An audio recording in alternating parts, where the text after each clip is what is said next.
See if that works. Tried the backup server.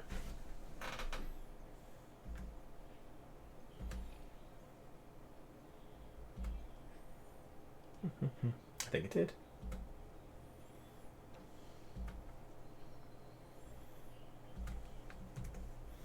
Yes.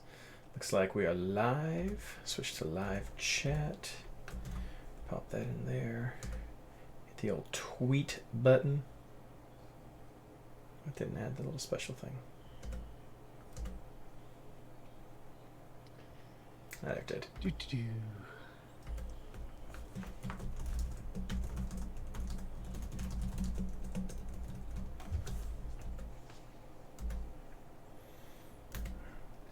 Put a little shame out for Blayne.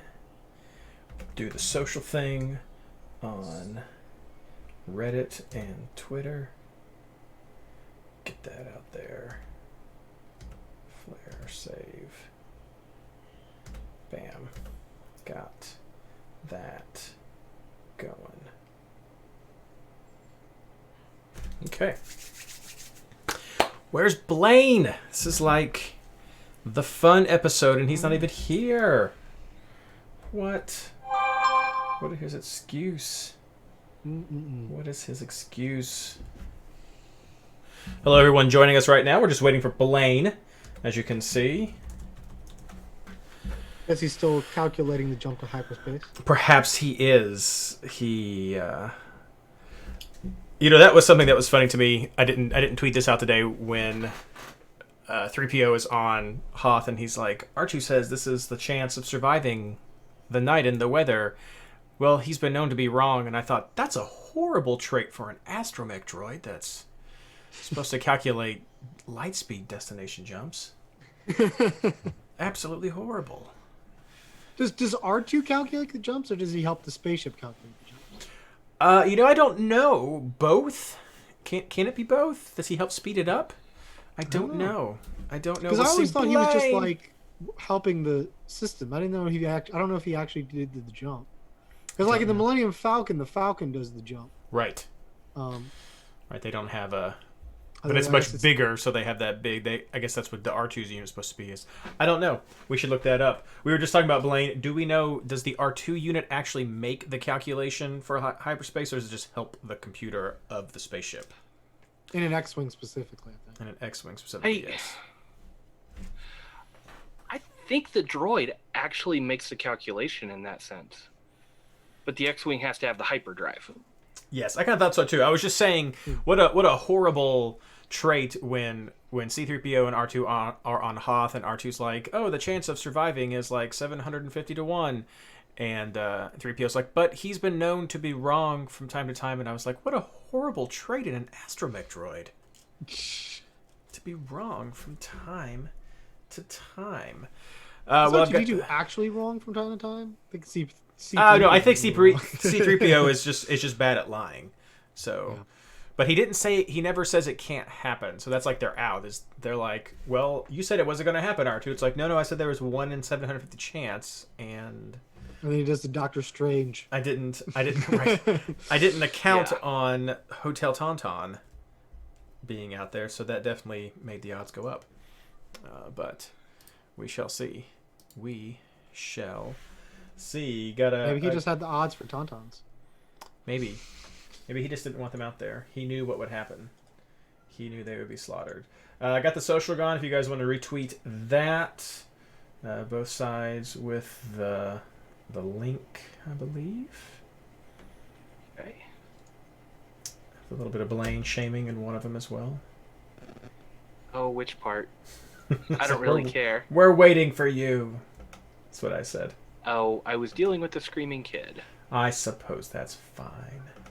You'll have your day eventually. I suppose that's fine. All right. Fantastic. Are you guys ready for tonight? Oh, yes. Yes. I think it'll be fun. I already sent you out what we're going to do. So we've got a couple of people listening to us. This might be mostly a people pick up later on episode, but it'll be fun for us. And do one more plug on social, then we'll get started.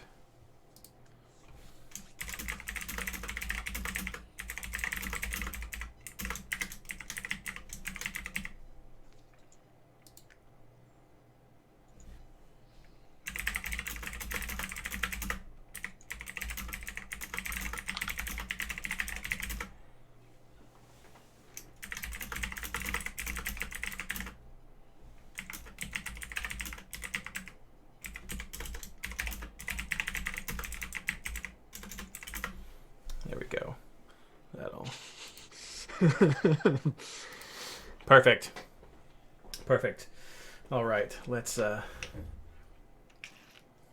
I'm wondering if the two people in chat right now that I'm like saying hello to is Mike and myself. So I know one of them is me. one of you, the other one may be me. So that may be all that we have for tonight. So we'll just get started and see what happens.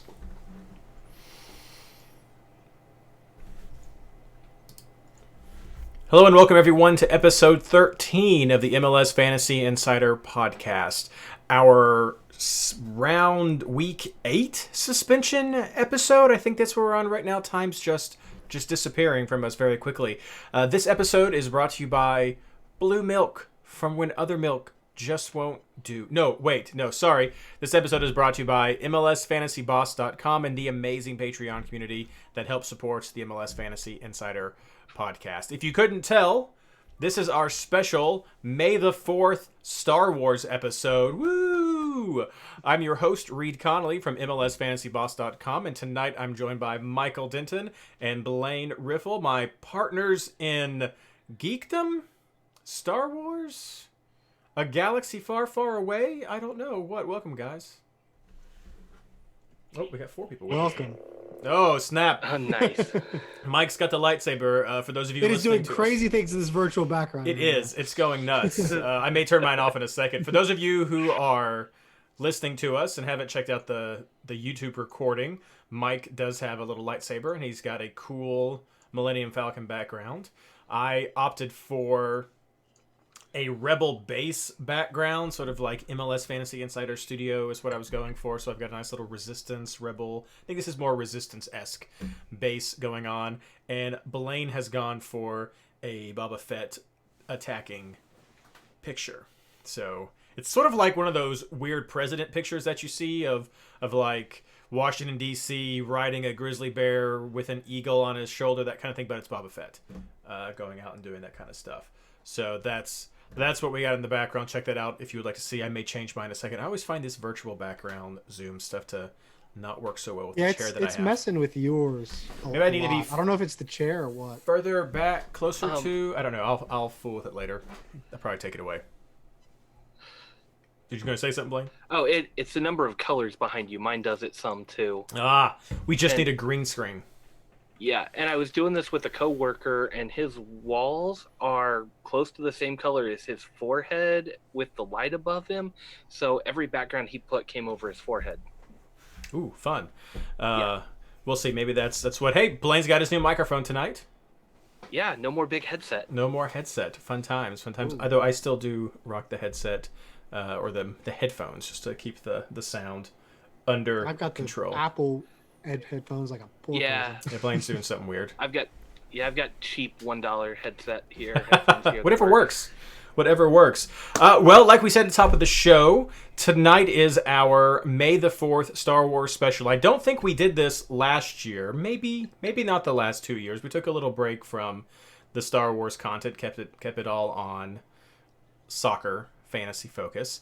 But right now there is no soccer to focus on. Everyone is hopefully staying healthy at home during this strange coronavirus time that we have going on with us right now. Everything is starting to open up slowly all around the country, I believe. I don't think anyone's stopped. I think everything's slowly opening. So with hope, we are going to be through this very soon and back to MLS and back to our regular content. But this is still our main goal. Providing a mental health release is still our main goal for this podcast right now, and we just decided to bring back the Star Wars episode because we all love it, as I'm sure is no secret to anyone listening. I know today, if you caught me on Twitter, I took the day off of work, mostly because it's Star Wars Day, and it's an extra special day for me since it's the anniversary of my wife and my first date. But also I was maxed out on my vacation time, so it was a good excuse to do that as well. But I was live tweeting during my rewatch of the original trilogy, and I had at least one tweet sent to me saying, "Are you live tweeting Star Wars?" And I was like, "Yes." So maybe that might have not have been the content that everybody wanted, but it was what happened today. And had some fun reactions. Those of you who interacted was very fun. I hope you guys enjoyed that. We all should have watched a different trilogy. That would have been that would have been the thing to do if we had planned that out better. But well, see, I started Revenge of the Sith on Friday after watching the new Clone Wars episode that came out then, and I made it. So my trilogy was Revenge of the Sith, New Hope, Empire Strikes Back, and I was going to do Return of the Jedi today, but didn't get to it because of work. But probably after I'm done with this, that's what I'll do. That is fair. That is a good viewing. Did you watch anything today, Blayne? Yeah, I watched more Mandalorian today. There you go. On topic for what we're going to discuss tonight. Very good. Speaking of being on topic for what we're going to discuss tonight, what are we going to discuss tonight? Well, what we are going to cover is, with hope, going to stay within an hour. We've done pretty well with doing that recently, but tonight's different. But we're going to try to keep within an hour. Our goal is three basic topics. One is we're going to cover 16 Star Wars questions. Mike sent this out 2 days ago. Is that what it was, Mike? Yesterday. I saw someone posted it. Veer's Watch, which is one of the funnest Star Wars accounts. I tweeted this picture out, and so I jumped on it and redid it, and a few other people did it. So we'll do it on the podcast. Yes. So it's made by Roman Seegershield. There we go. And at Roman Seegershield on Twitter. And it is the Star Wars Challenge, 16 questions. And we're going to cover kind of quickly. Mike and I already shared. Blayne didn't. We'll go through that fairly quickly. We have, I guess, kind of a 17th question on here. It came up as I was live tweeting that Mike's like, we got to talk about this. It's a special edition-esque question. And then finally, we're going to wrap up with Mandalorian, some bridge soccer content. We're going to try to identify MLS, not just players, but personalities who fit with some of the characters in the new Mandalorian series that is out on Disney+. So that's our tie-in. We still have some soccer going on. But we have more. I think there were several there were several teams. There we go.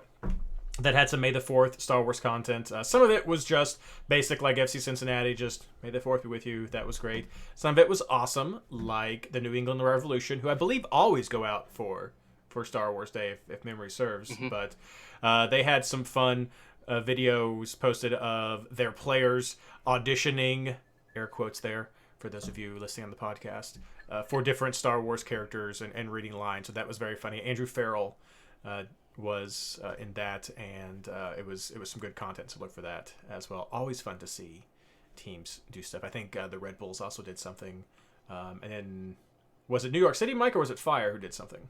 No, there was a video a few years ago with Sean Johnson where he just stops the ball using the Force. There we go. I mean, that doesn't surprise me as a New York City fan. I see that pretty much all the time. From the U.S.'s best keeper.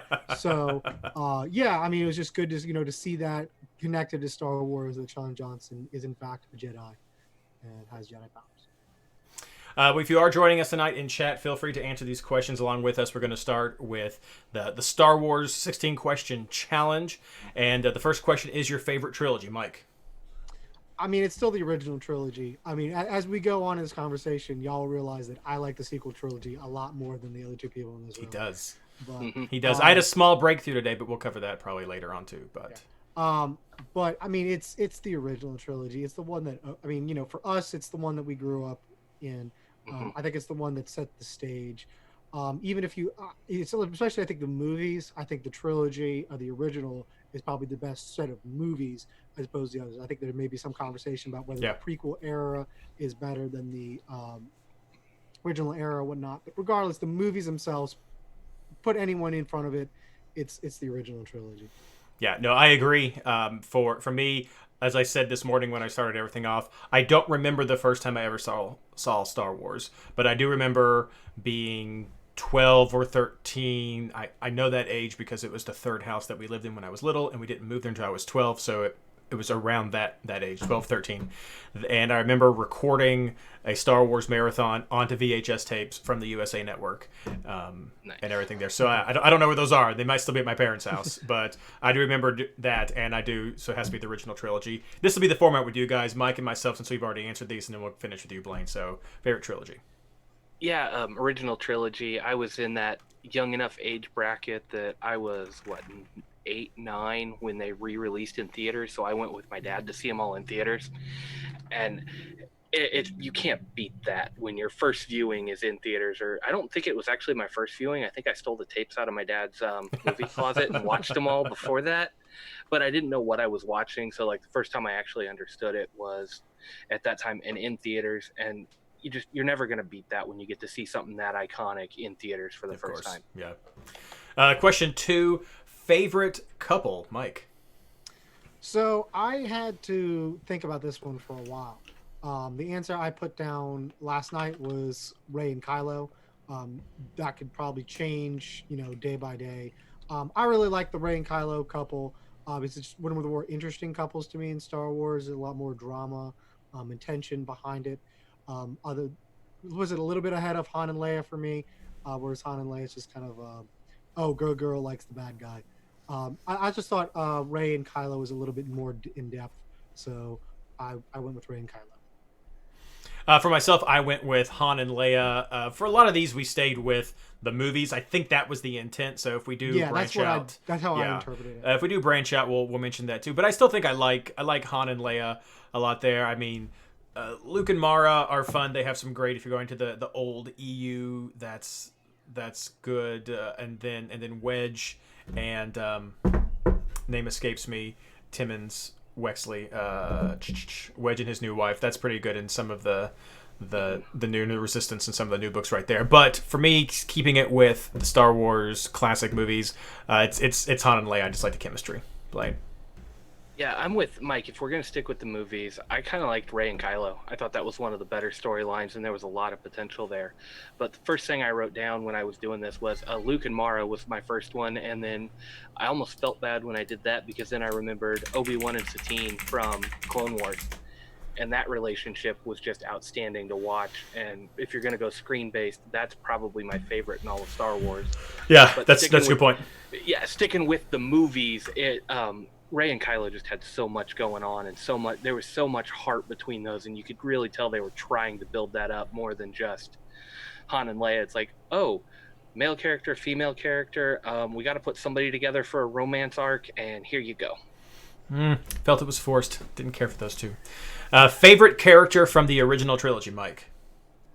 Before I do that, I'll just throw out some other non-TV Sure. couples that I like. I like Izzy and Jules from Crash of Fate. It's one of the canon books about Bat. I am repping Black Spire Outpost today. Also would mention the couple from Lost Stars. I don't remember the name off the top of my head. That's a pretty good romance. Oh, you're right. Yeah, that whole Romeo Juliet there, right there. No, that's fantastic. All right, so you asked for original character from the original trilogy, favorite character. Yes. All right. For me, it's Luke Skywalker. I've always connected with Luke. My dad died when I was very young, so boy growing up without a dad was always connected with me. Now, as I've grown older and older, I appreciate Han more and more. Love some Han Solo, but I just can't abandon my roots, and that's all I'll stick with Luke. For myself, it's Wedge Antilles. I've always loved Wedge Antilles, period. Not just of the first movies, but from everything, the entire universe. Wedge is my favorite. He's just awesome. I gravitate towards characters who are awesome without the Force and just based on their own skills. So, I mean, I like Wedge, I like Han, I like Boba Fett, all those types of people. But I don't know. I've just always loved Wedge because not many people have 2 Death Stars painted on the side of their X-Wing. So, Wedge Antilles for me. Blayne. Yeah, Boba Fett. I mean, if you couldn't tell by the background and everything else, Yeah. I grew up in that era where Boba Fett was everywhere, and I never grew out of it. That's fair. You got it. I read today that George Lucas made a comment. I don't know, maybe this was in the middle 2000s or something like that, but in 10 years or so ago, George Lucas made a comment of he didn't expect Boba Fett to be so popular amongst fans, and that had he known that, he would have given him a better death. So, which he later in 2014 sort of reneged and say, nah, he's still alive. So, it's canon, it's canonical that Fett survived Sarlacc. So, yeah. See, George Lucas does that, but oh wait, y'all like Darth Maul? Guess what? Darth Maul is back. Yeah. It's okay. Boba Fett. Oh, who's that? There's Spurs in the Mandalorian. Favorite character from the prequels, Mike? Favorite characters from the prequels. Um, I mean, it's got to be Obi-Wan, right? I mean, Ewan McGregor, just the sarcastic, smart aleck remarks that he makes. I mean, the prequel memes pretty much exists as an ode to the greatness of Obi-Wan in the prequels. So, it's got to be Obi-Wan for me. So I'd agree. If I'm stuck to the movies, I would probably say Obi-Wan. What gives me pause here is if I think of prequels, I want to add in the Clone Wars series as Sure. well to it. So if I get to add in the Clone Wars, I'm going to go with one of the clones. I don't know if it's going to be Rex or Cody. Probably it's gonna be like Fives or one of Mhm. those troopers that you meet early on and you kind of get them back and forth. But it's gonna be one of those guys that are my favorite characters because I do really like the clones and a lot of the lines that they get, and even with Rex getting him back in later on with old Rex and the old clones as well. So that's some fun stuff right there. So I like those clones. Blayne. Yeah, for me, if you're gonna stick with the movies, it was Obi-Wan easily. I like Alec Guinness as an actor from other things he's done besides Star Wars. And Obi-Wan, or Ewan McGregor's Obi-Wan, just felt like a younger version of Alec Guinness's character, and you He could did see well. where he grew up into this other character on screen, played by somebody completely different, and it made too much sense, and it was just masterfully portrayed. But if I'm going to go Clone Wars and add in the whole era, Count Dooku becomes one of my favorite characters. There's just so much heart and passion behind that character, and so many different things that he's done, and falling away and still holding on to a lot of his morals and principles. Just he went full onto the dark side, and there's a lot of conflict in that character that's really fun to dive into. Have you read or listened to Dooku Lost? No, I haven't yet. That's on Oh my list. man. Oh Yeah, yeah. man. Oh, that's Uh, tremendous. If I'll throw out just a non-movie character, or I mean, technically it's in the movies, but it gets more explored in Queen Shadow. Sabe, the character who's played by Keira Knightley, it's the Mm. bodyguard who usually ah, doubles with. That's a really interesting character to me to do the swap.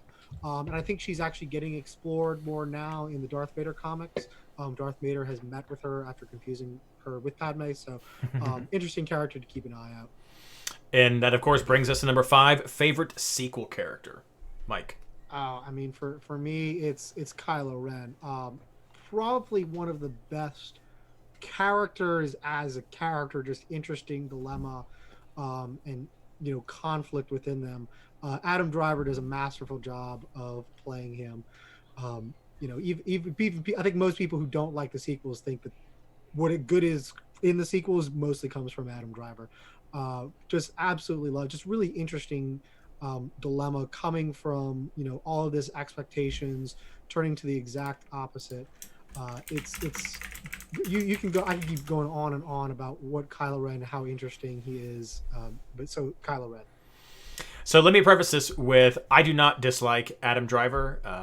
I saw him in Black Klansman and I thought he did a fantastic job. So I do like Adam Driver. I hate Kylo Ren. I hate his portrayal of Kylo Ren. I think he is a whiny, spoiled brat and is nothing more than that ever. And I can't stand it. I absolutely that he is one of the worst parts of me of the entire sequel trilogy. My favorite character is Babu Frick. Babu. Hey. Babu Frick is my favorite character from the sequels. He's in the last movie, which is my favorite of the new movies as well.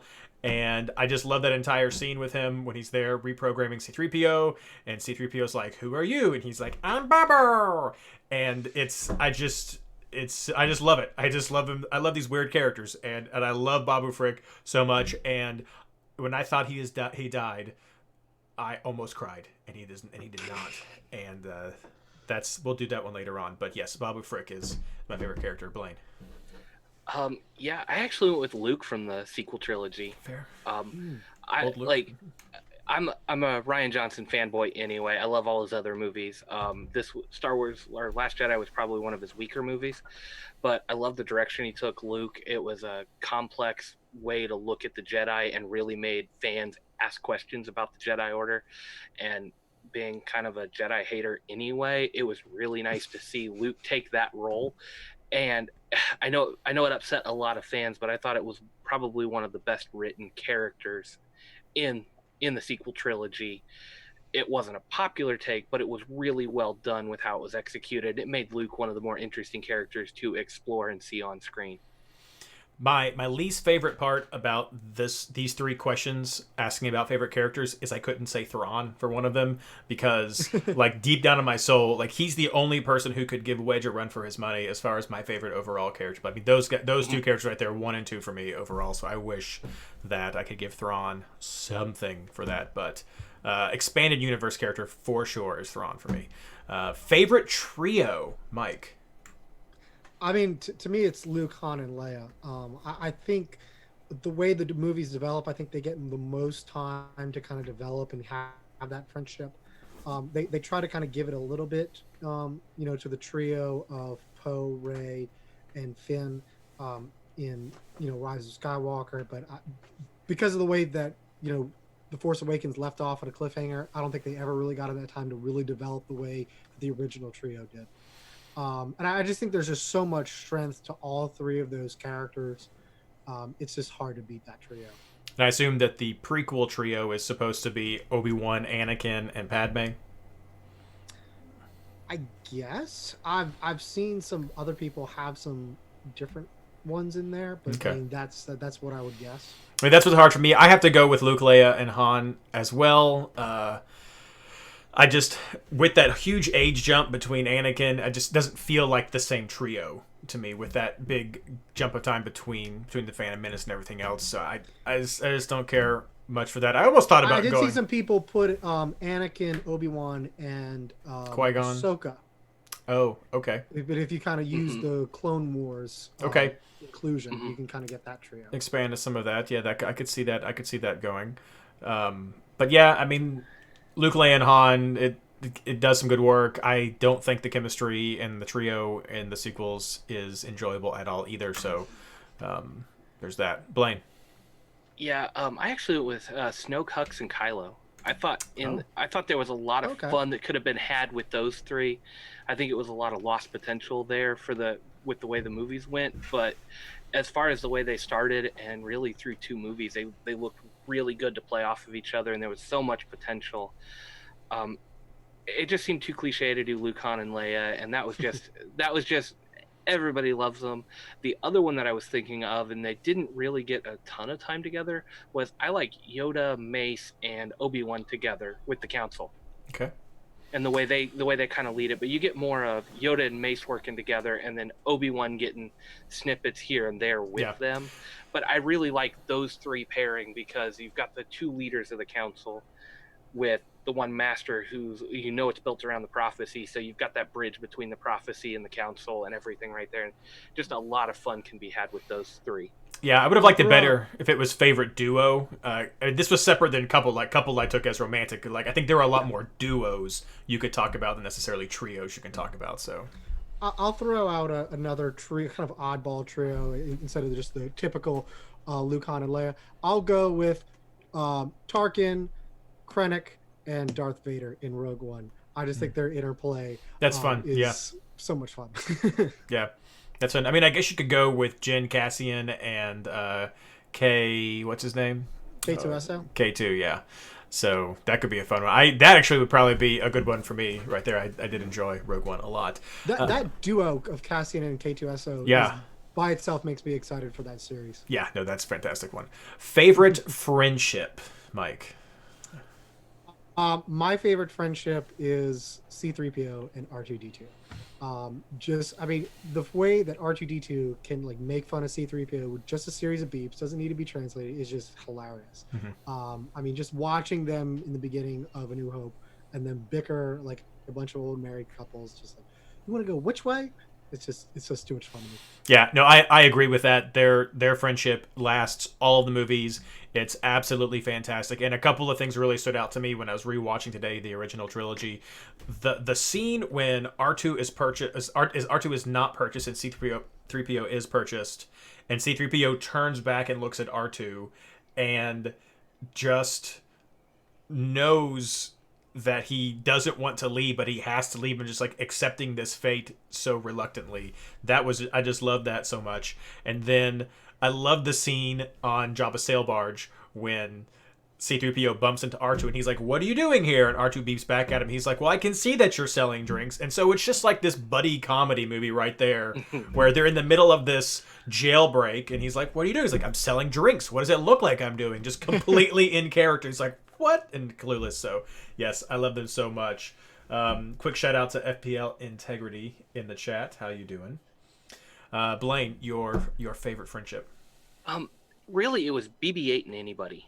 I mean, he had a great interplay with Finn, and he and Rey ate up the screen when they were together, and even his runs with Poe were a lot of fun. I thought anybody BB-8 made friends with and was willing to befriend like that, it made for a lot of fun times on screen. And I love C-3PO and R2-D2 playing off of each other, but BB-8 was just so much more expressive. And I know that's more modern filmmaking, but I saw much more expression out of him as a droid. Mm-hmm. And so I gave the nod to him and anybody he was paired up with at the time, because he kind of bounced around and didn't really have a sidekick. So maybe that's not being quite fair, but it's okay. I don't know. He stole the show in the friendship, and I just like that one. Favorite droid? This is maybe pretty similar, Mike. For me, it's R2-D2. He's the one I grew up with. I think his expressions and humor. I like BB-8 as far as his emotions, but I thought it was always like the humor and kind of dropping jokes. I think you always got that more from R2-D2. And then, of course, the fact that he's throughout the whole trilogy is really cool. Yeah, that would also be my pick. It would have to be R2-D2. For the same reasons I already mentioned, the same reasons you're talking about as well. I also really liked the little droid from Fallen Order in the video game series there. Oh yeah, BD1. BD1, yeah, he was really fun, but no, R2-D2 for me, the easy number one. Blayne. Yeah, it's cliche, but R2 really is your best. Oh, I thought you were gonna go BB-8. Okay. No. Like BB-8 was just fun to watch, but like R2-D2 is just a classic one, and everybody loves him for sure. That's the cliche. The other two I like a lot, like IG-88, just because he's a bounty hunter. Like IG-88's a fun character, but then the one that we're getting away from movies, but Chopper has probably the most attitude of any droid in the series, in all of Star Wars, even more than R2. So Chopper is awesome. Yeah, Chopper's way up there, but I mean, R2 got all the screen time, and most of those other guys, you either have to go to extended universe or just like IG-88's in one scene in the entire movie series. Mm-hmm. Well, more if you count when he's being used as a still in the cantina. So, well, yeah. If we're going to outside the films, I'll also throw out 000. He is a black colored protocol droid, and so he's like C-3PO if C-3PO was a murderous sociopath, which is hilarious. So number 9, who would be your Jedi Master, Mike? So I'm kind of assuming if it's from Dooku Lost and some of the other canon materials, they kind of imply, I think it's Master and Apprentice implied too, that the Jedi Council kind of sets up masters to be kind of the opposites of their apprentices. So I'm very much a rule follower. I think they would have set me up with Qui-Gon Jinn to learn how to break some rules. I might have taken the easy out, or then the weird answer this time, Blayne.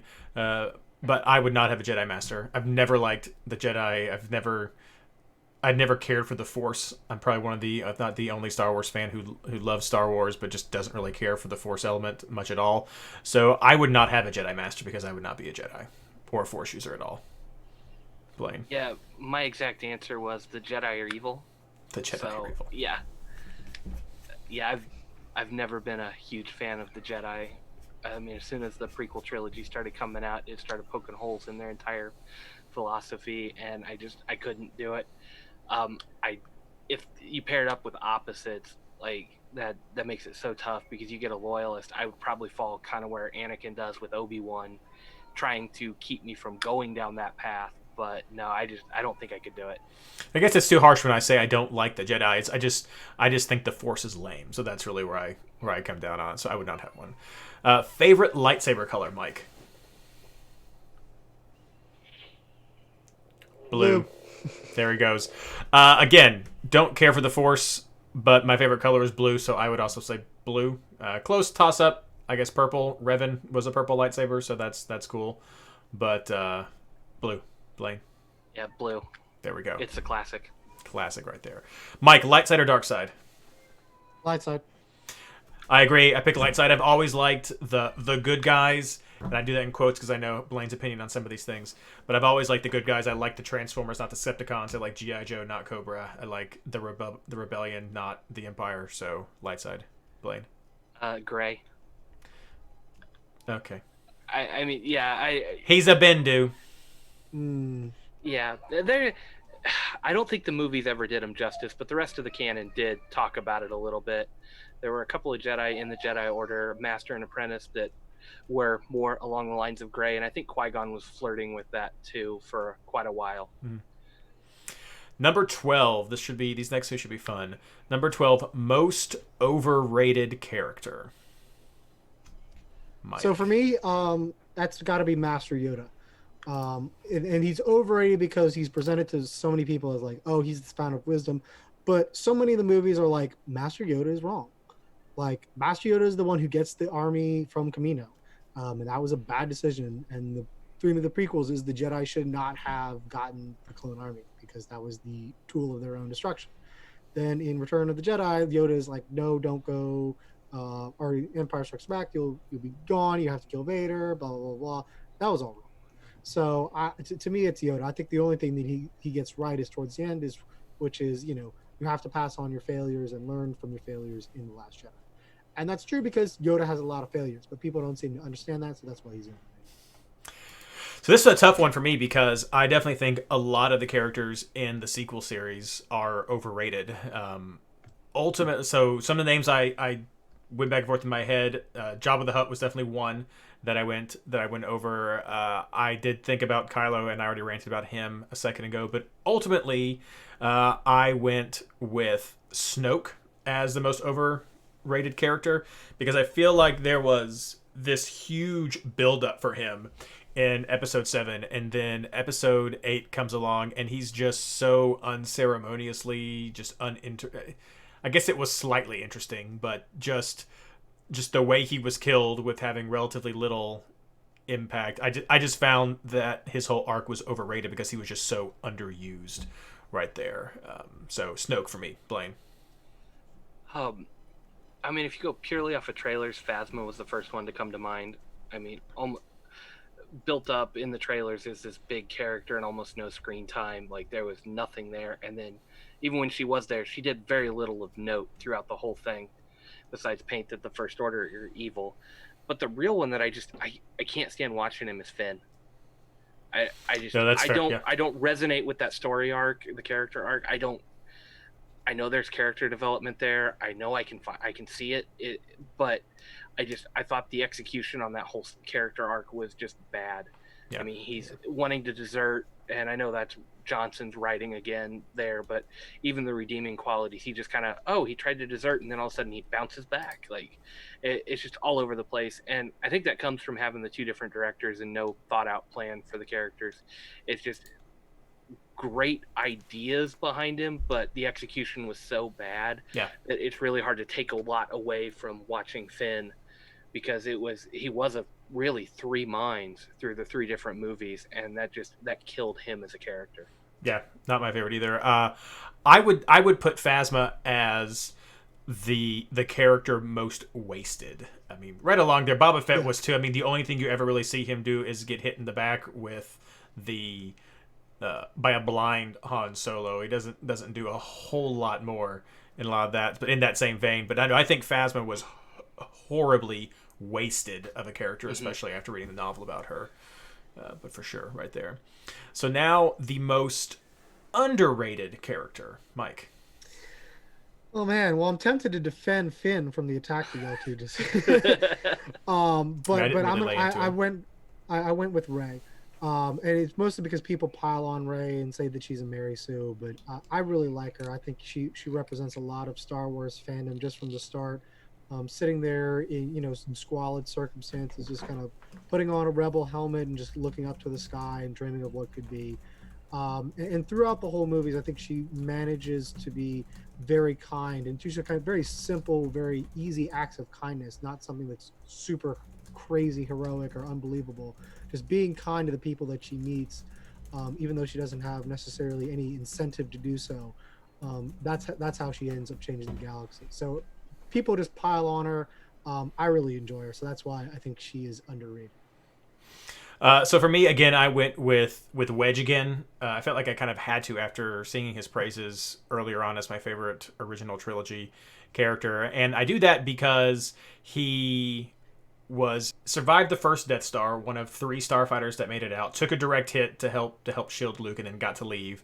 I Then you see him in Hoth just briefly, actually takes down one of the walkers on his own. He and Jansen take one down, surviving right there, and escapes again, and then participates in directly destroying the second Death Star as well, surviving that crazy firefight and doing some great flying during it all. So then he comes back again in the final movie to help out with the Falcon shooting down people. So Wedge for me is an underrated character just because I feel like he has played big roles in very important points in the Star Wars universe, but has just been largely just overlooked unless you have been a fan of the old EU X-Wing novels. Blayne. Yeah, this one was tough because a lot of the characters I had trouble finding one, but I really thought Hux was the one that was just underutilized, and it really showed. I mean, he was the equal of Kylo to start the series. Then they made him the butt of the jokes and really just kind of neutered the character. So a little bit of both, and then they bring him back for the third one, and he does even more shenanigans. Like, just there was so much potential with this character, and even the way he was executed, it wasn't poorly done all the time. It's just, yeah, just underappreciated. There was he had so much power, and I think people forget that. And the way he was played off of Kylo was just huge for Kylo's story arc too. But yeah, I can see that. I can see that. One more dig on Finn. For me, he was the Jar Jar Binks of the sequel series. Moving on to question number 14. Your favorite ship, Mike? It's the X-wing for me. X-wings, to me, my favorite kind of scene and sequence in all of Star Wars is the trench one. It's just so iconic. As much as I love the Millennium Falcon, I even have it behind me. The X-wing and just open lock X foils and attacks position is just so too iconic for me to pass up. Love the X-wing. Sort of in the same thought for me. If I have to stay with the movies, I'm going to go with X-wing as well because I do love that ship so much. If I get to actually talk about my favorite ship, it's from the old EU. Maybe this is in the new EU, not this specific ship. No, this class ship definitely is. So it is the Surosub Quasar Fire class bulk cruiser. It's a giant triangle with a docking bay that holds 48 fighters. It's just a flying carrier, and I love it in the specific one called the Flurry. From the Invasion of Bakura book series in the old EU. But I don't know. I love starfighters. I love the idea of just this flying carrier that just dumps all these starfighters. It looks really cool with a wedge shape, and I have a Micro Machine figure of it from back in the day. So the Flurry is my actual one, but movie-based is X-Wing. Blayne. Yeah, I know with my background, everybody's going to expect me to say Slave One, and that ship is awesome. But ever since I was a kid, the TIE Interceptor has been my all-time favorite. I mean, you take everything about a TIE, no armor, nimble, fast, and you crank it up to 11, and that's what the Interceptor was. Just, I've played too many of the Battlefront games, Battlefront 2 when they added ships, like getting in an Interceptor and running around and just blowing up other ships and going dogfighting. Like, that is probably my favorite all-out dogfighter in the Star Wars universe, and it's, yeah, nothing's ever going to top that. Even being a Boba fan, Slave One has nothing on an Interceptor. What about the Defender? I'd go with the Defender over an Interceptor. See, I love the speed, like the insane speed of the Interceptor. and those triangle wings. Like, there's just something about the way those look that is just unbelievable. All right, number 15, Mike's saddest death. I went with Han Solo's death in The Force Awakens. Okay. I think it's the saddest death because you can really see Kylo struggling with it, and you really see the breaking of, for Leia, for Han, and for Kylo in that scene.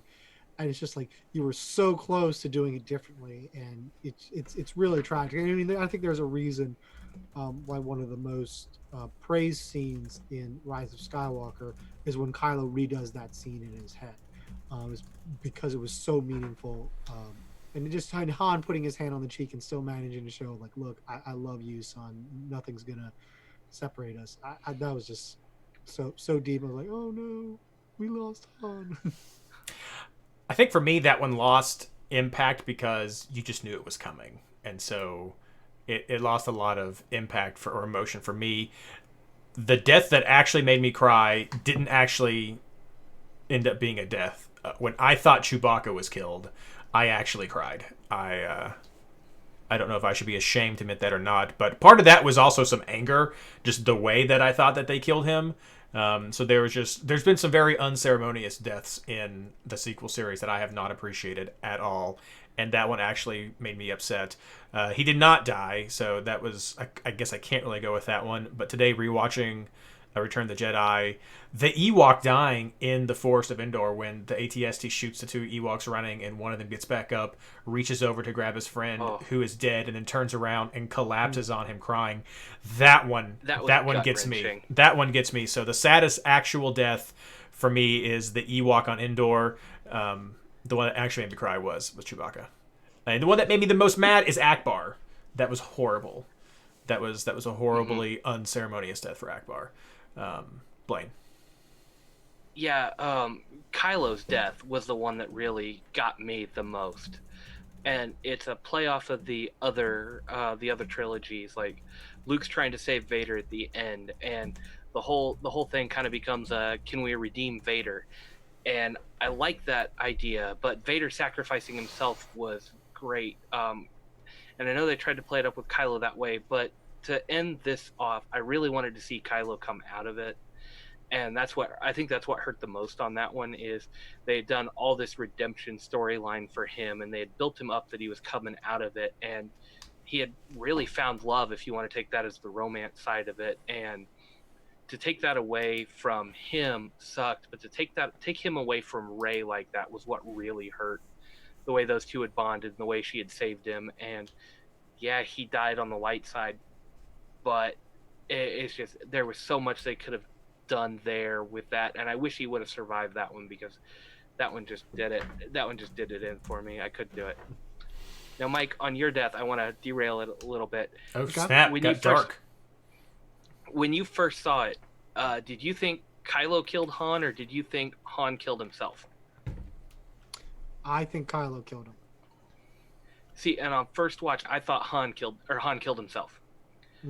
I thought that was a sacrifice he was willing to make, and it was the way the facial expressions worked and everything. I really thought that Han had done it himself because he didn't want Kylo to have one more murder on his hands, especially not his father's. Like, I just thought Han would make that sacrifice. He knew he was going to die either way, and that Han would do it to himself to make sure Kylo can't pull the trigger on that one. No, and that was just the way I saw it. That's the way I saw it the first time. So I have to ask. Nope. So, okay, final. Because saddest death, I wanted to go because you said one made you mad. Do you guys have any deaths that pissed you off? Because I've got two that really pissed me off, and they weren't. Akbar made me mad. Mike, do you have one? Give me a second. Why don't you go with yours and I'll... Yeah. I also didn't care for the way they killed Snap either. Yeah, Snap really pissed me off, the way they threw away Snap. And then Nien Nunb, I think he didn't make it out of that battle either. I don't know. No, I've heard that he was on the Corellian Corvette. No, it was Tantive 4. He was on Tantive 4, and I've seen mixed. It does not crash. Yes. I've watched it 100 times. It does not crash. I know Ray Carson, who did the novelization, thinks it does, but even in her novelization, she doesn't technically say that it crashes. So as far as I'm concerned, Nien Nunb lives. Okay, like, I hope he lives, because I mean, you cannot throw away an iconic character like that. No, for sure. Way. No, for sure.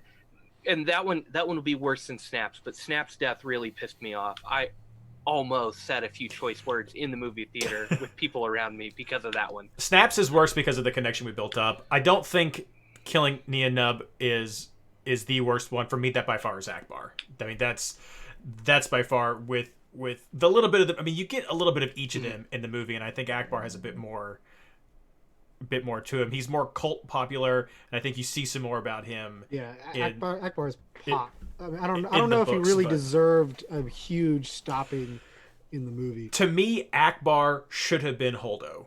That's what it should have been, the Akbar maneuver. That would have been. I would have been like, yes, well played, Admiral Akbar. Thank you for your sacrifice. Slow clap. That's that. They didn't need Holdo. Didn't need Holdo. Akbar. That's how that man would have gone out, sucked into space. That was just to see Leia float through space. Number 16, final question. Favorite cast member, Mike? I'm gonna go with Carrie Fisher. Just such a bright light. Second to me on this is Mark Hamill and all the work that he's done for Star Wars and kind of embracing being Luke Skywalker. You see some people just like, oh, I don't like the trilogy. I don't like all this, Star Wars stuff. But Mark Hamill and Carrie Fisher both push it. But I mean, Carrie Fisher was just such a light every time she walked into the room. Is full of tremendous stories from the set and about her castmates. So I went with Carrie.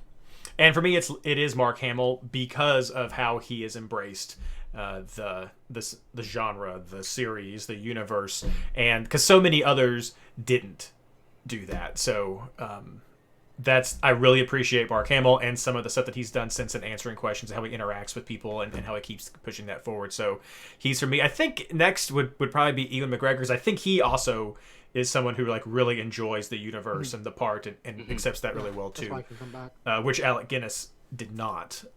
But Mark Hamill for me. Blayne.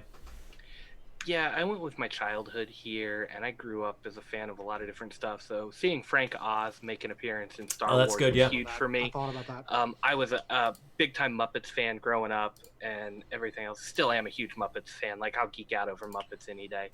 But so Frank Oz being part of so many of my favorite childhood things, because just one of the iconic voice actors of all time. And just him being in Star Wars, I know he was Yoda. I don't know if he had any other big roles. I haven't done the thing to look, but I mean, he brought one of the most iconic puppets of all time to life, and that's just, you can't underrate that one at all. All right, well, there's all the questions.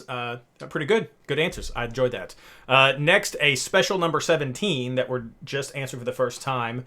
Your least favorite special edition change. And I'm gonna take one off the table, because I think the easy one is Han shot first. That's just the kind of cult. Everyone hates that. So we're gonna take Han shot first off the table as of course. So that aside, your least favorite special edition change, Mike. So I insisted on this question, and it's because I was rewatching A New Hope, and after Han shot first, which, I mean, I hate that change, but it doesn't really necessarily bother me, except for the McClunky or whatever that is that they added a few months ago. But then there's the scene that they added back in of Han talking to Jabba. And that scene drives me nuts, because it literally repeats the same dialogue that we just heard Han tell to Greedo. But it's added with really, really bad special effects in order to affect it, because at the time it was filled, Han Solo just went around the back of a guy with a big coat. He did not step on someone's tail. So they literally like the same kind of graphic quality that I have with right now on Zoom, where you can see like different shapes and colors happening. They do that with Han so that he can float up and step on his body. It doesn't do any service. It doesn't give you any information. Other than Han telling Jabba, "You're a wonderful human being," it's great to watch it nowadays, and I can't get past it bothers me more nowadays than Han shot first. And just throwing in Boba Fett again right there, just oh yeah, and they CG Boba Fett in a terrible way. Yeah. None of it works. Yeah. That one is not high up for me, just because they did actually film part of it. It was cut, so that's why that one doesn't take it for me. For me, there's a tie for number one. What I talked about today on Twitter that prompted this question is I hate the dance scene from Jabba's Den. Just adding that in, I just find it kind of stupid. Even my wife was like, "Wait, that's CGI and it's really bad, isn't it?" And I'm like, "Don't even get started." But I hate that dance scene. And then in general, and this really stands out when they're going into Mos Eisley in A New Hope. They CGI'd people in front of the characters. So if this was a regular movie and you were following like the speeder through, you wouldn't just have like a giant Gundark or something walk in front of and just completely block. All you're seeing is dinosaur haunch right there, just going through. Like just random people and characters CGI'd in front of the characters as they're walking. If it had been at a different angle, maybe like sort of an above diagonal sort of looking in, then you could have them intermingled within this busy scene. But and it happened in other movies too, but particularly there on Tatooine is where it really just stands out and made me start seeing it, and everything else was CGIing people in front of what was going on, and I just found that very distracting. I did not like it at all. Blayne. Yeah, for me, basically every change made to Return of the Jedi was completely awful. Oh yeah, like, I miss the dance scene is bad. The musical number is bad. The Sarlacc pit is probably my number one most hated one. Yeah. The weird screeching noise, which I distinctly remember from the old 60s Johnny Quest cartoon. Like they ripped that sound effect right there. You don't mean the Wilhelm scream. You just mean what the Sarlacc did? The Sarlacc scream. Okay. Like, yeah, it's like ripped from one of the pterodactyls from the Johnny Quest opening number. Like it's bad. Yub Nub got changed at one point. I do know that one's there. That I know has been one of the top most hated ones. And then it was really noticeable there that they started changing up who they superimposed at the end when the Force Ghosts come in. Yeah, Sebastian Shaw taken out. Yeah. Yeah, that one was there. Like, there were just a lot of little changes like that really bothered me. Yeah. And I know, Reid, you're a fan of Machete Order. The other one that really gets me is putting Ian McDermott into Episode 5. Yeah. I mean, the whole point of Machete Order is to not reveal the two big spoilers ahead of time. And that's that Darth Vader is Luke's father. And then you immediately jump to the prequels and start with Episode 2 and just avoid 1 altogether. And then you find out that Ian McDermott becomes the Emperor, and that story arc is really good, but it's ruined when you've seen Return of the Jedi. When you superimpose his face into Episode 5, you've now spoiled that one before you get there, and it really breaks Machete Order. That's why, kids, you look for the despecialized edition of Star Wars. And I was going to say, this question came up when you guys were talking to me on Twitter, and I think I had to figure out, it's been 15 years since I've watched the special editions. So I don't even know all the newest changes that are out there. I know Disney Plus has the newest editions and all the changes. That's what I watched today. Yeah. I have avoided buying them on Blu-ray because I cannot get the original versions. I still have, and I cherish those discs, and I treat them with the utmost respect because I got the Laserdisc rip to DVD that is the last known printed copy, or the only printed copy on DVD that gave you the original theatrical releases. I think the only change they allowed in that one was changing the title crawl for Episode 4 to actually include Episode 4 instead of being just Star Wars. A lot of that stuff I'm okay with. Like even Vader, I know we don't like the no from the prequels, but when Vader says no at the end in Return of the Jedi before he like the Emperor's shocking Luke, he's like no, and he throws me. I'm like, you know what? Yeah, I'm okay with that. That's fine. Yeah. Some of that stuff. I mean, so. And honestly, there's some I like. What are your favorite ones that you guys have? I'm okay with them sort of artificially increasing the number of starfighters that go into the trench run. I mean, they say in the movie there are 30 Rebel snub fighters coming in, yada yada yada. It's nice to see a more robust fleet.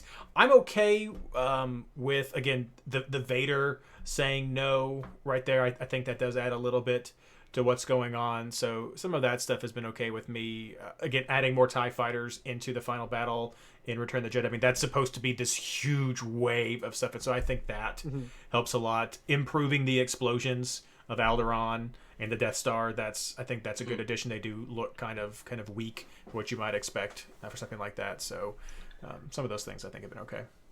Yeah. Yeah, I do like the trench run. I will be honest, I actually like the fact that they put Ian McDermott as the Emperor in Episode 5 just to have the continuity. Because I don't think it's much of a surprise at all, regardless of what you watch. That Ian McDermott is the Emperor. So it doesn't really matter. I kind of like the fact that it's continuity. I actually don't mind that it's Hayden Christensen at the end. I know that gets debated up and down. But I think especially with the way the canon has developed around Vader, where Vader just calls Anakin the Jedi and leaves him, the idea that he kind of went back to being Anakin at that point, it's okay. I don't mind it. Oh, yeah, I'd agree with that. Yeah, it's not my most hated one. Yeah, I mean, there's a lot. The problem is, in general, is like, I don't know. Like, I mean, some of the changes, like Reid mentioned, like, oh, that's fine, but I don't know. I necessarily needed a lot of those changes. Yeah. I agree. The Emperor, it's not.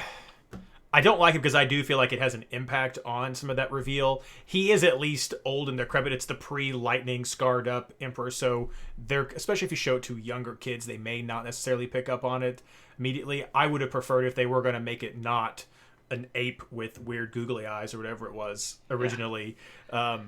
That maybe if it had been a bit more blurred or a bit more hooded or something like that to still hide that. But of course, they're not thinking of machete order when they're making these changes back then. That was just a fun little thing. So yeah, so there's that. My favorite change was just aesthetics. But when they redid all the Cloud City outdoor areas, and got rid of the orange sky with the blue with white clouds. I mean, that really opened it up. It looked so much better, and it was just technology they didn't have back at the time to really get that to look the way they wanted it to and look real.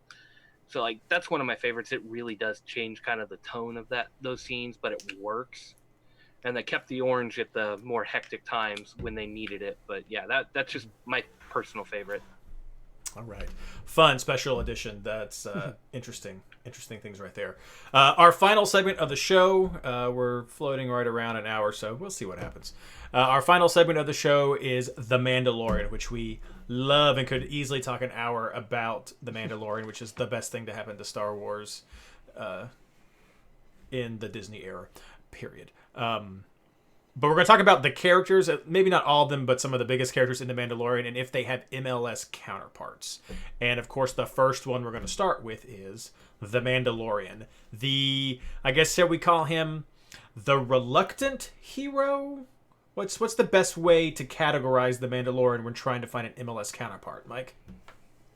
To me, I think it's someone who's, doesn't want to show his face, doesn't want to be stand out in a crowd, just wants to kind of do his own thing, follow his own thing. If he sticks out, it's because he is who he is. But ultimately, he wants to hide behind that mask. So when I was thinking about people who are hiding behind the mask, who are kind of doing their kind of stuff in the shadows, I'm going to go with James Ballo. He's in the shadow behind the mask, That's good. telling us things on Discord. Maybe he should be telling us. So I'm going to go with James Ballo. That's good. Blayne?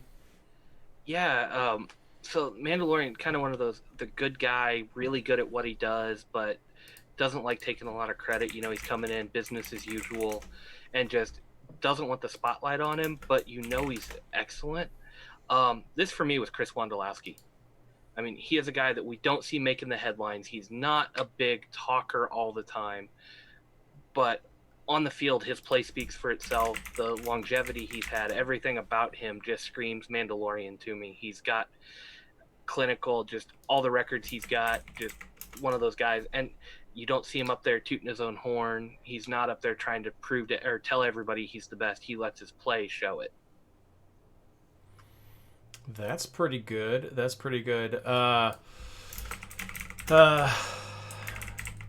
was tough for me. So I was looking at this more from the point of view of, like I was saying, sort of this warrior turned good is what it was. So I like where you guys are coming from, but the big thing I was doing was this warrior turned good, and I ultimately sort of settled on like Alan Gordon being part of the Bash Brothers at San Jose, just big, come in, get it done, and then he left that, and sort of kind of became super. I mean, Steven Lanhart too. I mean, both of those guys kind of I think fit this mold. They had this big brawler sort of personality, and then faded a bit more into the shadows after that. Still had some viability coming in with there, but. That it was Alan Gordon was who I was going for originally. I like James though. That's a great shout out. That was really right nice. there. Yes. No, I appreciate that. Who should be the next one? Well, let's just go with the next pairing and go with Cara Dune. Mike. All right, so to me, Cara Dune is kind of your prototypical just enforcer. Is gonna be there, gonna make sure no one takes any kind of shit. Is gonna lays out the plan. I kind of have her as Michael Bradley, just kind of being in there, trying to be an enforcer in the midfield, but kind of like laying out tactical plans. Has probably a future in tactics and leadership, so that I'm gonna go with Michael Bradley. That's a good one, Blayne. Yeah, I went along the same lines, but Bradley's not the character that I really look at to dish out the damage. And so that's why I went with Kyle Beckerman, league leader in yellow cards. Like when it comes down, and Ozzy Alonso was a close second on this one, but Beckerman has is the league leader in yellow cards all time. So he gets the nod there because, when push comes to shove, if you're going to go to a fight, I'm not taking Michael Bradley. I'm taking Kyle Beckerman. Like, if there's going to be a brawl on the pitch, I don't want Michael Bradley behind me. I want Beckerman fighting for me, because I know when it comes to it, he can actually take people out, and I don't see that in Bradley. And that's what I see in Cara Dune. She's that character. She's not always looking for a fight, but she enjoys it, and that's Beckerman. Beckerman's not always looking for it, but if he gets his chance, he's going to lay one into somebody, and he's going to enjoy every minute of it. I like that. No, I was in the same vein as you, because for me, I said Ozzy Alonso, and I was looking from that enforcer point of view. So, no, I like that one. I like that one. Let's see here. Who should we go with next? Let's go with Grief Karga, also known as Carl Weathers. Mike. Grief Karga is kind of like a manager who takes credit for a lot of stuff that he doesn't do, but he's not necessarily all that competent. Is that no? I was on a same pathway, so I can go with that. Yeah. So there's a lot of ways that you can go with this. I'm going to go with Adrian Heath, just off of the past season. I don't think he had much to do with the fact that his team was successful this year. I don't think he has much to do with any success. I think he's kind of bumbling. So that's where I went. I was on a similar point of view. So what I picked up on from Grief Karga was he was there to lead the team. He has some, I guess, history of success. He has a reputation of what people are coming to him for leadership. So he has this history of success, ends up getting everyone together to rally around to try to get the goal, to get the prize, to get the cup, to get the Mandalorian, and then it all just goes to crap around him, and he ends up just not being very well. So I went with Brad Friedel with this. Comes in, gets the revolution, tries to get it all going, has some pieces of competent people. I thought you were about to say Bob Bradley with that. No, I did not. Brad Friedel, because it all just collapsed around him, and there it goes. So yeah, there I went with Brad Friedel. Blayne. Yeah, I'm thinking along the same lines as you, Reid. I see him as a former bounty hunter who was actually pretty good, and just got old, retired, and promoted up the ranks, and now he's trying to get a share in the profit. So everybody looks up to him because he used to be a good one, and now he can get in touch with the right contacts and get everything, but everything falls apart at the end. And for me, this was Ben Olsen. Just former player, great player, but as a manager, he's done that, but he never gets displaced. I mean, Grief is... he should be thrown out after that, but he's still in charge of the guild in his city. Everything. He's begging for help at the end because he knows he needs it. Like, it just, nobody replaces him. Nobody thinks to dislodge him because he's the actual problem. But yeah, just so Ben Olsen was grief for me. I like it. All right, here's this one should be fun. Maybe you've been waiting for it. Kuil, the Ugnaught. This is the way. Well, I mean, Kuil Mike. the Ugnaught is just about I have spoken. Doesn't really listen to a whole lot, of opposing opinions. Just kind of says that, and that's it. I'm gonna go with Matt Doyle. Yes. Yes. Agree. This is Matt Doyle. I have spoken. There it is. Yes. Kuil. Matt Doyle is Kuil. 100% agree. Blayne, any disagreement there? No, you can't disagree with that. So let's do a player and a manager for it too, because you can see. Let's just give, because this is honestly one of my favorite characters from the Mandalorian. Okay. Just the way he was written, and so I went player and manager before I went personality. Okay. I have an easy player. Easy player for me. Yeah. Go ahead. Manager, I went with Peter Vermes. Doesn't take crap from anybody. His word is law, and you just don't mess with him. And then for player, kind of that same guy, I went with Chad Marshall. Just, he's really good at it. He's not the most outspoken, but when he speaks, everybody listens. So for me, gosh, I don't know. I don't know about. I guess I can go for with manager. Vermes. To me, it's Bruce Arena. Just like, this is what it is.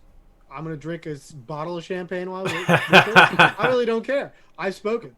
That's it. If I deign to speak, it's great. Kind of along the same lines, and stay in the Los Angeles Galaxy family. If we're talking about players who speak, Zlatan. Yes. No, that was my easy player. Yes. I have spoken. Zlatan. I am Zlatan. I mean, the only difference would be he says Zlatan has spoken. Yes, Zlatan has spoken. Okay, let's go. I did my quotes wrong. He was, of course, I have spoken. This is the way is the armorer. Who is the armorer? Now, I'll start this one because I don't know if this is cheating or not, but I went with an organization mindset when I think of who from MLS embodies the armorer, and it doesn't always work. But for me, it was the Red Bulls is the armorer, because it was like it's a 2-2-2 high press. This is the way. 2-2-2-2 high press. This is the way. That was it. This is the way. So that's kind of I would the Red Bulls immediately jumps out into my mind. It's like, this is the way. This is how we play. This is it. That top down. Yeah, I think that's pretty well. I mean, you could also throw out the other side of New York, kind of on the same line. Like, we're gonna do, pass out of the back. This is the way. We don't really care if you're good at it. You're passing out of the back regardless. But Red Bulls are a good shout too. I didn't get a chance to really think about the armor enough That's fine. today to No, that's have fine. one. So That is totally fine. Let's see here. Next, let's go with Moff Gideon. Let me see near the end. I'm for Moff Gideon. I'm gonna go with Bob Bradley. He seems to have all the toys, all the advantages, and yet somehow he doesn't manage to get it done in the end. Like, I mean, your dude pretty much had the baby and you lost it. So I'm gonna go with Bob Bradley. Blayne? I mean, just to further hammer that one home, because Bradley's definitely a good candidate. Bradley came in with the expansion club Chicago Fire and won it all, and that's where Bradley made a name for himself. And you got to think, Moff Gideon made a name for himself somewhere. We don't know where it is, but he had that one brilliant moment of success and then disappeared, or never could live up to it again. But everybody's so intimidated and so impressed by that one moment that they've let everything else go. So for me, this is where I was thinking Bruce Arena, because I feel like Bruce Arena sort of has this kind of villain vibe to him in some ways, and again, he's the one with the toys, he's the one with the money, he's the one with the men that he can just throw out there and do all the stuff, and so that's where I was thinking with Moff Gideon. It was more Bruce Arena in that sense. So there we go with that one. Let's see here. those are most of the main characters, I Okay, think, Reid, without getting to. Well, no, there's still one. I'm just checking. I guess okay, there are two. So I could do. You talking about the client, Blayne? Is that who you No, want? I was gonna do it one in two parts. IG-11 before the reprogram, Okay. and after the reprogram. Okay. IG-11. Go ahead. Uh, crap, I just had it and I lost it. Before the reprogram was Aurelian Colin, Okay. just old school name, but he was the guy that, I mean, you know what he's done. He's an assassin.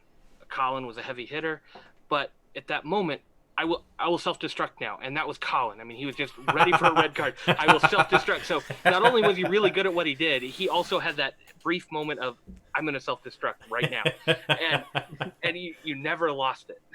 I guess I could go with Kendall Waston then. With yeah, I was gonna go with Felipe Martin's kind of the same. Oh, that's good.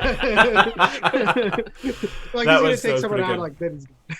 That was pretty good. No, I didn't think about him. I thought you were going to say the client, but we won't go with Werner Herzog. I don't know if there's a great one there. So before we get to the child, is there anyone else who you guys want to have a likening to before we get to the child? I'm going to throw in one, the wisecracking stormtroopers before the assault.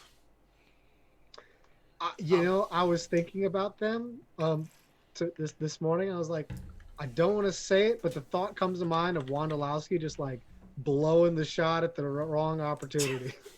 For me, it's ETR. That's like Weeby and Doyle and Goss right there. They're just sort of sitting there, just talking about random stuff, and then sometimes think, wait, what's going on? What's this? So that's ETR for me. So right there, it's a little Homer for me, but Benny Feldhaber and Sal Zizzo, because they run their own podcast. Sure, and that works too. That's what they do. They kind of go back and forth, and it's just completely random, whatever's on top of their head. And they've added Iko Para into that too, but it's Benny and Sal that are the two big names that started that. It definitely gets a bit more single episode from here. I mean, any of those bounty hunters or the scoundrels that we have when they're doing the jailbreak, and those are some great characters right there, like Bill Burr and everything. Those are some fantastic characters. Finnick Shand is also great. That character, the assassin, that's played by Ming-Na Wen. That's a good one. But I think those are kind of one-offs, not so much to go with. So I guess we'll get to it right now. Who is the child? Baby Yoda, Mike. All right, so the child, I thought was typified by first when it came on the scene, everyone instantly loved it.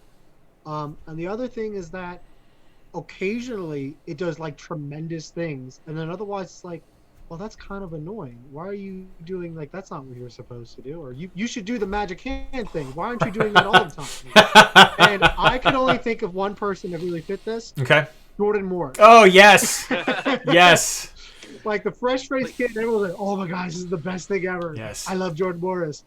And then like, Despiri would do the magic hand thing, and then all of a sudden, every now and then, he's like, "I'm gonna score 3 goals in this game and like get a cup." Like, where did that come from? So mine was a little more specific than that because it wasn't just a player. It's the Giassi's artist first touch. Of course, and you're going to mention Jassie's artist. But no, seriously, like Giassi's artist, the magic hands thing. Anytime he puts a first touch into the goal, that's the magic hands coming off. Anytime he's out in the field and he's not shooting it, the first touch is just non-existent. Like you get both sides of it, and nobody understands why. I mean, just I love him, but I hear it all the time with national team stuff. Like, why is Zardes there? Why is he there? Well, because he's got the magic hands every once in a while.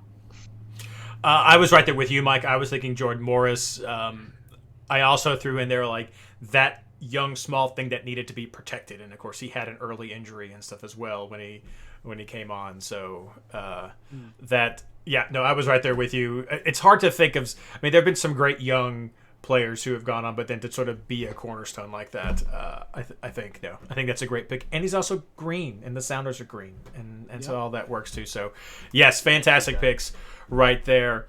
All right, well, that's all that we have for tonight. Went a little bit over, not too much. I hope everybody had fun. Some final thoughts before we leave, wrapping up May the 4th, Mike. Just that there's so much Star Wars there. There's a great story to inspire you somewhere along the way, whether it's books, comics, movies, TV shows. I think it's something that everyone can kind of find, their own little niche and something their part of Star Wars that they like and come together. And it's a great way to kind of have conversation outside, the dull of the world or, the chaos that's going on outside right now. So stay home and enjoy some Star Wars tonight. Blayne. Yeah, just really, this has been one of the big cornerstones of my life. Just building on Star Wars, talking Star Wars, doing everything Star Wars, and just it's great to be able to share this with everybody here. It is really a fun community to be in, and a great escape from reality sometimes because there is so much. And even though we disagree on certain things and may even really fight about certain things, it's all in fun. It's all in good nature, and you learn something every time you fight with somebody over these things because it's stupid little stuff like me saying I would be a gray Jedi if anything, like that passive middle of the road thing. Like there's good and bad on it, all sides of it, and it's really fun to explore that with the group and really see how people think and just share that with everybody. So yeah, really get involved in something in the Star Wars community if you haven't. And there's stuff from all age groups. They're making shows for kids under 7 now, and then the Clone Wars is out there that's got a whole lot for adults, but it can be really accessible for kids in 30-minute chunks or 25-minute chunks. And there's the novels, there's the old EU, the new EU. There's the old EU that was designed and developed just for kids. I think there's some new Jedi Order that was specifically tailored towards young adults to read. So I mean, there really is something for every age group, and for the parents out there like me, there's stuff to share with your kids. And with each iteration, they're adding more to kind of appeal to every group. I know I bashed on him a little bit, but it was really fun to have Finn being the Black Stormtrooper that came over, and really see one of those prominent characters be from a minority, and then give your Jedi lead be Rey as a female in this one, and get to explore that. So they are trying to give something for everybody, and that's nice to see. You guys have said it very well. I just appreciate everyone who did join us tonight. I know we're not talking soccer, and so we didn't have quite as many people.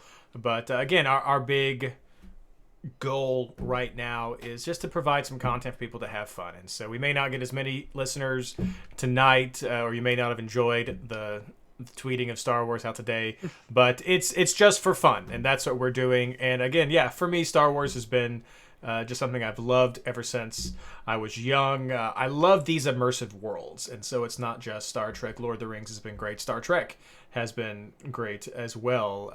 Going on to other graphic novels, ElfQuest when I was young, and as an adult, the C.S. Forester novels of Horatio Hornblower. These worlds and these characters that really span out and spark the creativity that I think is so important for a lot of people and a lot of kids especially, and even more so when crazy things are happening, that it's nice to have some of these worlds of fantasy and creativity which are just fun, a good escape. And that's what we were trying to do tonight. That it is fun to argue about something that is so inconsequential as well, that you don't have to feel is someone's wrong and they're going to destroy society from its foundations. It's just like we disagree about this, and it's fun to argue because it doesn't matter.